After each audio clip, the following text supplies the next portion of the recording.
So it was the biggest moment in Beatles history. 9th of February 1964. 73 million people watched the Beatles on Ed Sullivan. Now tonight the whole country is waiting to hear England's Beatles, and you're going to hear them, and they're tremendous ambassadors of goodwill after this commercial. Now yesterday and today our theater's been jammed with newspapermen and hundreds of photographers from all over the nation, and these veterans agree with me that the city never has witnessed the excitement stirred by these youngsters from Liverpool who call themselves the Beatles. Now tonight you're going to twice be entertained by them. Right now and again in the second half of our show. Ladies and gentlemen, the Beatles!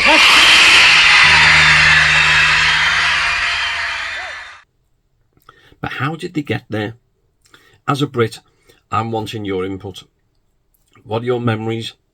Because the more I've looked at it, there seems to be a sequence of events leading up to it. It was more than just, oh, by chance. So let's go back to the first event, which was the Beatles do the first overseas appearance in Sweden. When they come back to London's Heathrow Airport on the 31st of October 1963. There's lots and lots of kids there, lots of fans there to see them. And of course, walking through the airport at that time was Ed Sullivan. So Ed Sullivan later said, when he's seen that kind of hysteria, it was the kind of thing he associated with Elvis Presley. He had to find out more. So the seeds were sown on the 31st of October 1963. But there's still lots more to happen. The first radio appearance that I could find was on NBC Radio. Now this is on 18th of November 1963. Dispatches from Britain have been talking about a new sound. For a while we thought the new sound was Prime Minister Douglas Hume describing himself as a simple man of the soil. But that's not what they meant. Our expert in such matters is NBC News reporter Edwin Newman. The hottest musical group in Great Britain today is the Beatles. That's not a collection of insects, but a quartet of young men with pudding bowl haircuts and who spell Beatles B-E-A-T-L-E-S. They were all born during the Blitz in the Merseyside section of Liverpool, the toughest section of one of the toughest cities in the world. It's anybody's guess why the Beatles emerged from its cellar nightclubs to national prominence, but emerge they did. They've sold 2.5 million records and they earned $5,000 a week. Not long ago, the Beatles arrived at London Airport after a triumphal tour of Europe and the provinces. They were greeted by their hardcore fans, the compulsive screamers, mostly female, mostly between the ages of 10 to 16. Appreciate B-E-A-T-L-E-S Beatles! 1,500 of these youngsters paid sixpence each to be present at this event. Prime Minister Sir Alec Douglas Hume had hoped to use the airport at the same time. The police advised him not to, so he waited until the Beatles were whisked away. To understand just what all the shouting and screaming is about, or maybe not to understand it at all, one must take a good look at the Beatles and listen to their music, much of which they write themselves. So they're starting to get radio play. Then, of course, famously, there was a film done for CBS News, which should have been shown on the 22nd of November, 1963. But, of course, events in Dallas with the assassination of JFK meant that was postponed. That was not then shown until this appeared 10th of December, 1963 on CBS. From their London office. Yeah. Those are the Beatles, those are. And this is Beatleland, formerly known as Britain, where an epidemic called Beatlemania has seized the teenage population, especially female. Some of the girls can write, and they belong to the Beatle fan club. The Beatles sound like insect life, but it's spelled B-E-A-T, beat. And these four boys from Liverpool with their dish mop hairstyles are Britain's latest musical and, in fact, sociological phenomenon. They have introduced what their press agents call the Mersey sound, after the River Mersey on which Liverpool stands. And though musicologists say it is no different than any other rock and roll, except maybe louder, it has carried the Beatles to the top of the heap. In fact, they have met royalty, and royalty is appreciative and impressed. Wherever the Beatles go, they are pursued by hordes of screaming, swinging juveniles. They and their press agents have to think up all sorts of ways to evade their adoring fans. Thousands of teenagers in every city and town stand in line all night to get tickets for their touring show. Girls faint when the tickets run out. The other night, the Beatles played Bournemouth, the South Coast family resort, and Bournemouth will never be the same. Reporter Josh Darsa talked to the Beatles in their dressing room. What has occurred to you as to why you've succeeded? I don't know, really. You know, as you say, the haircuts. We didn't think they were a gimmick, but everyone else said, oh, what a gimmick. What is the Mercy sound? How does it differ from other rock and roll and pop? It doesn't really.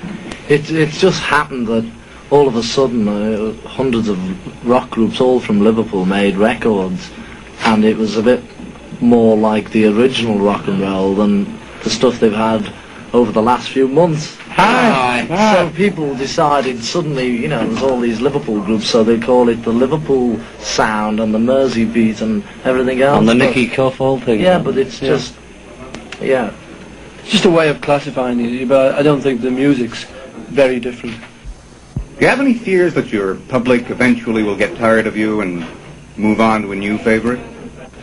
Well, they probably will, but, you know...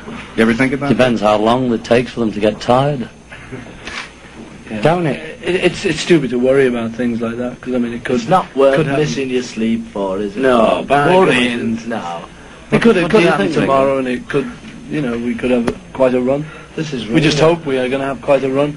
The Beatles, who started their act at the waterfront pubs of Liverpool, are now clicking off $5,000 a week in one-night stands. They have sold 2.5 million records. They lead the hit parade. They get the biggest fan mail on record. They have inspired the sheepdog hairdo. They are also credited with having saved the sagging British corduroy industry. And besides being merely the latest objects of adolescent adulation and culturally the modern manifestation of compulsive tribal singing and dancing, the Beatles are said by sociologists to have a deeper meaning. Some say they are the authentic voice of the proletariat. Some say they are the authentic heart of Britain in revolt against the American cult of pop singers represented by Elvis Presley and the long line of his British imitators. Some say the Beatles represent authentic British youth, or British youth as it would like to be, self-confident, natural, direct, decent, vital, throbbing. The Beatles themselves seem to have no illusions. They symbolize the 20th century non-hero as they make non-music, wear non-haircuts, give non-mercy. And meanwhile, the fan mail keeps rolling in, and so does the money. This is Alexander Kendrick. Don't you just love the description of the haircuts? I'd never heard those before I saw this piece. I was always talking about the mop top, but sheepdog, interesting one to me. So of course everything was building and building. Now, have you ever come across Marsha Albert? Well, came across her a while ago. Apparently she'd seen that episode on the CBS News. She then got in touch with her local radio station and said, please, you've got to play I Want to Hold Your Hand. So they invited her into the studio and she introduces the record. So Marsha Albert of Dublin Drive of Silver Spring has the honor of introducing something brand new and exclusive here at WWDC. Marsha, the microphone here on the Carol James Show is yours. Ladies and gentlemen, for the first time on the air in the United States, here are the Beatles singing I Want to Hold Your Hand. So of course after that is played on the radio, apparently the switchboard lit up. Everybody wanted to hear this song again and again. And that then spreads like wildfire. And that's one of those things that Louise Harrison, George's sister, who of course has recently passed, she was very helpful to Brian Epstein in advising. The way the radio worked in the US is very different to the UK. Over here there was one radio station, that was the BBC. That covered the whole country. But of course in the US, every city, every town's got their own radio station. So she was advising Brian on marketing strategy back then. So as we know, I Want to Hold Your Hand then goes to the top of the charts, sells 1 million copies. This is brilliant for the Beatles because they're at number 1 by the time they get to New York. Now, a friend, Susan, got in touch last week and said, when did the Beatles appear on the Jack Paar Show? Because she seems to remember seeing that. Now, this was 3rd of January 1964. So the Beatles had already been shown in clips, like on CBS. This was the first time on a prime-time television show that the Beatles had been featured. And he used clips from the Mersey Sound, a BBC documentary that was made in August 1963. So this was the Beatles making an appearance on primetime television a month before Ed Sullivan. So do you remember seeing that one as well? True. I had the Beatles on by film. I had seen them in London and had them filmed. Now I'll admit to you, I never knew that these boys would change the history of the world's music, which they did. I thought it was funny. And I had them filmed and brought it to America months before Sullivan.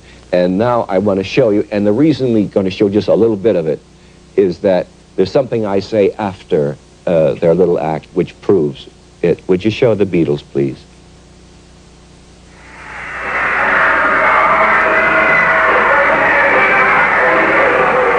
I just show you this in case you're going to England and want to have a fun evening.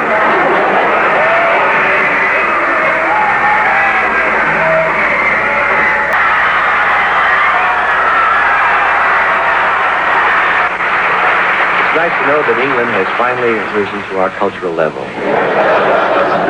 Ed Sullivan's going to have the Beatles on live in February, and our interest was just showing a more adult audience that usually follows my work. But then there's another Brit who's involved. I don't know if you know of him. His name is Terry Spencer. Have you seen this before? Okay, Life magazine, famous magazine. The week before the Ed Sullivan Show, Terry Spencer, who'd been told to follow the Beatles by his daughter Cara, does this massive feature for Life magazine. Here come those Beatles.